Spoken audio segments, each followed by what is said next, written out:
Not Your Typical Dragon by Dan Bar-El. Crispin Blaze was born into a proud family of fire-breathing dragons.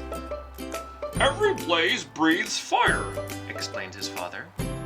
"I breathe fire. Your mother breathes fire. Tomorrow, when you turn 7, you'll breathe fire too."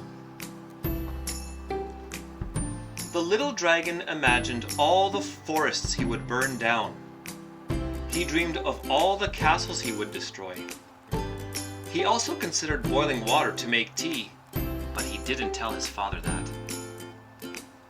The next day, Crispin sat among family and friends as a big cake was brought to the table. "Who will light the birthday candles?" said his mother. "I will," declared Crispin. He could feel a tingling inside his tummy, but when he opened his mouth, fire did not come out. Whipped cream came out. "Crispin!" shouted his father. "Dragons breathe fire." "What will the neighbors think?" worried about his mother. "I loved whipped cream," said his little sister Ashley. The little dragon was whisked off to the doctor the very next day. "Please fix my son," demanded Crispin's father. "What seems to be the problem?" asked the doctor. Crispin opened his mouth and breathed, but fire did not come out. Band-Aids came out. "I see," said the doctor gravely. "Dragons should breathe fire," insisted Crispin's father. "We were low on Band-Aids," mumbled the nurse. The doctor sent Crispin home with medicine. He swallowed 2 teaspoons before going to school. "It will help you become a real dragon," said his father with a wink. After school, Crispin joined his first fire-breathing practice. One by one, little dragons aimed their fiery breath at stacks of logs until they burst into flames. Crispin stepped up confidently. He could feel the medicine bubbling in his belly, but when he opened his mouth, fire did not come out. Marshmallows came out. "Dragons breathe fire," yelled the coach. "Isn't that right, class?" The other dragons didn't answer. They were too busy looking for pointy sticks for marshmallow roasting. "I guess I'm not a real dragon," Crispin thought. He worried that his family would be disappointed, so he ran away from home. The world can be a scary place for a little dragon who can't breathe fire. Crispin found a dark cave. "I'll be a fireless breathing dragon all by myself. I won't bother anyone, and no one will bother me." An hour later, he had a visitor. "I am Sir George," squeaked a thin, shiny knight. Show yourself, dragon!" Crispin shuffled out of the cave. The thin, shiny knight held up his thin, shiny sword. "Do your worst, dragon!" Crispin opened his mouth, but fire did not come out. Soap bubbles came out. "Don't you breathe fire, dragon?" Crispin shook his head. "I can't." Sir George moaned. "But my father insists that I fight a fire-breathing dragon. It says here in my book that your typical dragon breathes fire." "I'm not your typical dragon," Crispin explained.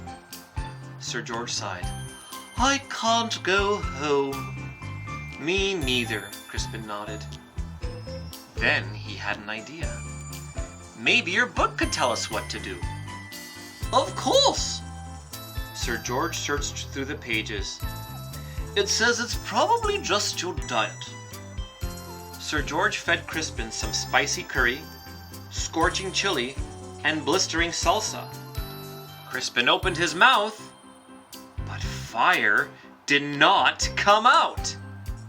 Red party streamers came out. "At least they're the right color," said Sir George kindly.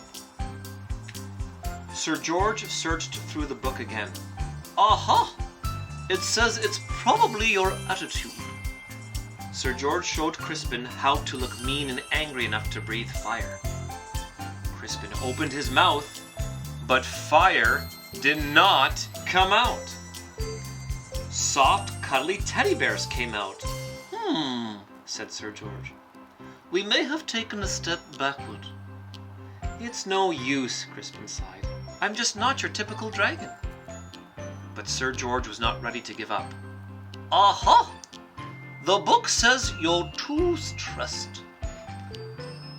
Sir George made Crispin close his eyes while he described a quiet, relaxing day at the ocean. Do you feel calm? Now imagine 100 shiny knights attacking you. Crispin opened his mouth, but fire did not come out. Beach balls came out. Well, that's just plain weird, man. Secretly, Sir George was glad that Crispin couldn't breathe fire. He liked the little dragon and didn't want to fight him. Crispin liked the shiny knight too, but he missed his parents. Sir George, it's getting dark. I want to go home. The shiny knight patted him on the back. Don't worry, little dragon. I will take you. Crispin's parents were relieved when he arrived home safely. Sir George was about to say goodbye when they heard a shout. There you are, boy! Why on earth are you playing with a fire-breathing dragon?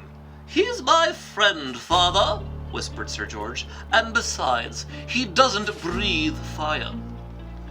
A dragon that doesn't breathe fire? That's the silliest thing I've ever heard! Oh! The shiny man laughed. Crispin's father stormed out of the house. My son is not silly. He may not breathe fire, but I certainly do. And he let out a powerful spray of flames. Do your worst, dragon, declared the shiny man. But then the flames scorched the lawn. That's enough, honey, said Crispin's mother. The flames singed the fence. You've made your point, dear. Now stop showing off, she scolded. Then the flames ignited the roof. Crispin's father panicked. I can't stop breathing fire! You'll burn down our house, cried his mother. You'll burn down the whole neighborhood. Dragons came running from all directions. They knew how to start fires, but no one knew how to stop them. Crispin suddenly felt a tingling in his tummy. He felt a bubbling in his belly. He opened his mouth, but fire did not come out. A gush of water shot out. Crispin aimed the water at his father's flames. He saved his home. He even saved the shiny man, who wasn't looking so shiny anymore. Hooray for Crispin! Everyone shouted.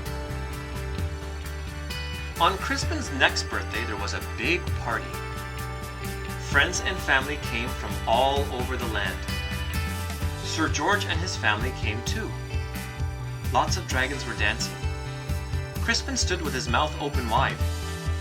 Fire still did not come out. Music came out instead. Your son, said an old uncle to Crispin's father. He's not your typical dragon, is he? No, replied Crispin's father proudly. My son is something special. And then he jumped up and danced to Crispin's music too. And that's the end of the story.